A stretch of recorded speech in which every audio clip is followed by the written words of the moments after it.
This is going to be a nutrition video.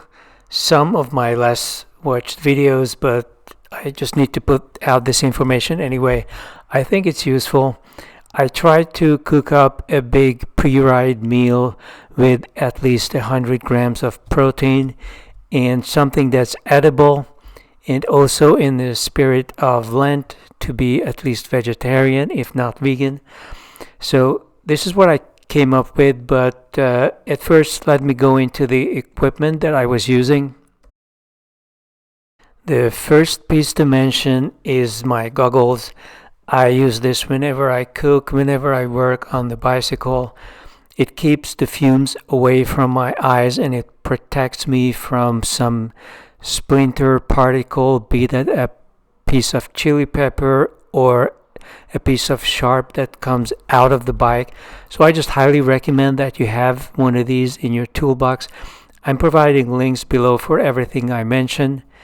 And as you can see, it has a little bit of protection around the edges as well.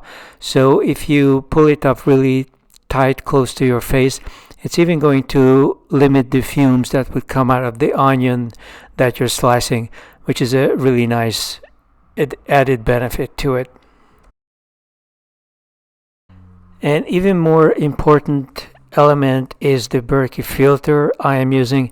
This is a gravity filter. I am an expert on water filtration. I used to be in the marine reef hobby years ago. I was in it for a decade. It's even more expensive than the bikes. You spend tens of thousands of dollars trying to grow and, if possible, even to reproduce marine organisms such as coral and things like that in an aquarium. I can tell you the tap water, the quality of the tap water is so low everywhere that I don't recommend drinking it. Plus, if somebody wants to poison the water supply, which is entirely possible, you will have nothing to protect you. So I don't cook with tap water. I don't do anything with it except to take the shower and maybe brush my teeth. And you have several options. You could buy a water distilling machine, which is a legitimate solution. The problem is it needs electricity to run, and if there's no electricity, it's not going to do much of anything. But otherwise, I do like those systems.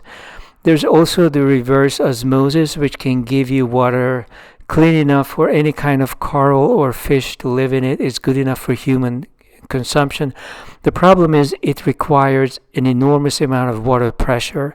So unless you are living in a brand new condominium on the ground floor, it may just not have the water pressure to give you much of anything. I have owned several of those units, and yes, if you have the water pressure, it's good. If there's not enough water pressure, it's not going to produce anything.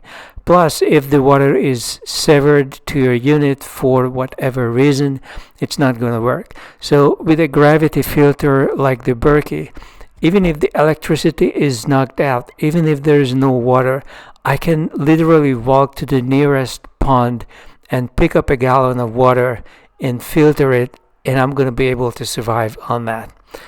I know most people don't expect it, but you never know. So this is the unit I have, but the standard, the out-of-the-box unit comes with a plastic spigot. I upgraded to a metal equivalent, which I definitely recommend, because otherwise the plastic is going to get into the water as well. It's going to spoil the taste of it, and microplastics are poisonous, so I don't recommend that you go there. It's worth spending an extra few bucks to get a whole metal unit, and you can upgrade the spigot even later on. Now, some of these units are just sold with a carbon element. The carbon elements clear the taste of the water to an extent, but they do absolutely nothing against the real poisonous, dangerous stuff, especially fluoride. Fluoride is a poison that cannot be removed with a small amount of carbon. Some aquarists have been able to construct gigantic units bigger than the entire Berkey filled with carbon, and that removes it. But in this filter, you have to get the white unit. The white unit is a special chemical unit that is unique because it actually takes out poisons, including fluoride. If somebody should poison the water supply, it's going to take that out in most cases as well. If you only had the carbon in your Berkey, the carbon filter cartridges, that would not make any more sense than getting a cheap plastic carbon filter. I mean, it doesn't do anything. It beautifies the taste a little bit, but other than that, it's of no help. I should add here that I cook my pasta in a unique way, and not a drop of water is wasted. So every drop that I put into the pot is going to be used to cook the pasta. Apart from the fact that I do not boil any water, I am not using as much as most people because I take the juices out of vegetables. As you can see here, I use mushrooms. I love mushrooms because of the flavor and because of all the juices I can get out of it. I mix it with some salt and apply some heat in the dry pot, and the mushrooms release the juice, and that juice can later be used to cook the pasta in, although in and of itself it is not enough because most pasta, I bought some organic brand from the supermarket, I did not make it myself, it absorbs way too much water. So what I do is I remove the mushrooms and later on I sear them, and the pasta is cooked in the mushroom juice and other vegetable juices. I also used onions and garlic and some spices, and so the vegetable juices give much more flavor to the pasta, no question, but some water has to be added as well. And so I seared, at first I drained the juices from the vegetables, then I seared them, and I also threw in some herbs. I actually have a bit of thyme at home. Believe it or not, I bought this bunch for $2.50 at a local grocery store last year, and it's been growing ever since. I added some plant food to it for a few pennies, really, and it's been just growing and growing. All I have to do is give it some water every couple of days, and it has reproduced itself many times. So I'm getting a lot of free herbs here.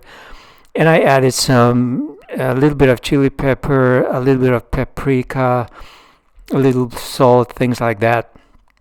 So that's where the flavor came from. When I finally assembled everything, I actually take the heat off to not boil any of the juices, and it's a slow steaming process.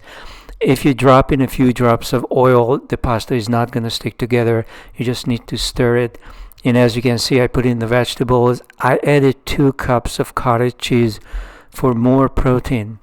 I calculated that 1 pound of pasta had 64 grams of protein in it, and I added maybe another 30 grams with the cottage cheese, and some more came in from the mushrooms, maybe even from the vegetables. So this was supposed to be roughly 100 grams of protein in a 2,000 calorie pasta meal, which actually came out to be pretty tasty. But unfortunately, I don't think I'm going to do this again because I want to get the 100 grams of protein from a lot less calories. Like maybe if I could go down to 1,200, that would be better. That would be ideal. This is what the final product looked like. It was really, really tasty. I was not able to eat all of it. Like I could not eat 2,000 calories of pasta in one sitting, no matter how flavorful it might be. After I came back from the ride, I was out for about 3.5 hours. I did finish the last pieces hungrily, and I got some other stuff. So finally I ended up eating even more. Like I got some dessert from outside and some soda and everything. Maybe my total for the day might have been 120 grams of protein. Since I weigh 150 pounds, the ideal is supposed to be 150, and I really don't know how people do that. I guess the only way to do that is to actually buy protein powders, which I have tried in the past, but they taste horrible. Like I could buy a high protein pasta or add protein powders to it, but that would really taste awful. So as far as a source of some kind of a high quality pure protein that can give you a gram per body weight every single day, I have not found it. If you know such a source, feel free to mention it in the description, and I'll see you in the next video.